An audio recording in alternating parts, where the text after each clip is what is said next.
Hello and welcome to my latest crazy purchase. Whilst on holiday I saw this little bottle and my wife would only let me buy it if I couldn't paint rust any other way. So please leave a comment stating I have no other way to create rust. Now she's probably stopped watching, I can happily say this is really expensive for the size of the bottle, but with 2 warning labels you know it's going to work. Apparently the acetone is the dangerous part in this, so don't get it on your hands.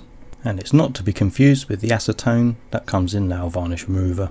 As I'm impatient and want to use it straight away, I just grabbed a random mini off my shelf and figured I'd improve the rusty weapon. And as I was dry brushing silver earlier, I'll add it to my dry brush as well. And this is the only real use for Games Workshop products. As nobody has any real time for instructions nowadays, I figured I'd just dig it out with the brush and slap it all over everywhere.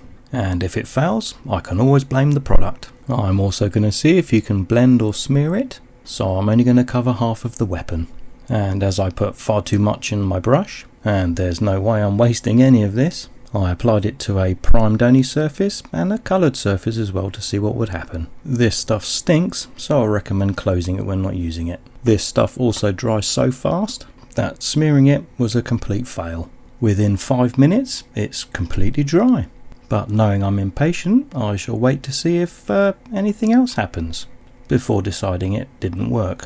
Now I figured that smearing it might work once the product has dried was another thing that I figured completely wrong. The 10 minutes waiting and staring at it felt like an eternity, but it actually looks kind of like something happened.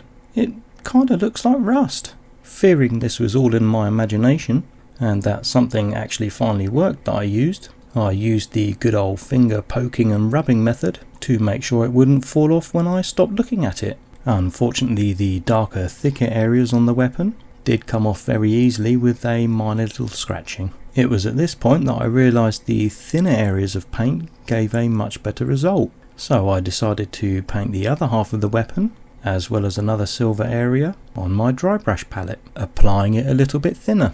I also wondered what would happen if I applied it over itself again. Maybe it makes it more rusty, or it just comes out completely black. Personally, I do think that the thinner layer on the new patch does look better than the original one, but I'm not too sure on the weapon, as I can't tell which was the thick or the thin layer. Deciding thin coats was the best way to apply this, it was time for the trusty sponge. And as sponge chipping never fails, I was happy to see this is the way I'm actually going to apply it from now on. It does say avoid water on the bottle, so cleaning the brushes with water worked perfectly. And if for some reason you decided to be a muppet and use it for the first time on something you actually cared for, you can remove it with water. However, it will stain underneath. Being very careful and using a slightly damp brush, I could remove the top layer of rust to make the underneath a little bit lighter. The bottle also states that you shouldn't scuff or scrape the final paintwork, and I don't like being told what to do.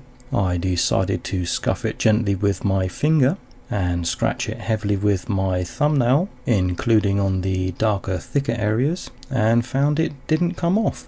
So would I buy this product? Yes, because I did. Thanks for watching and have fun.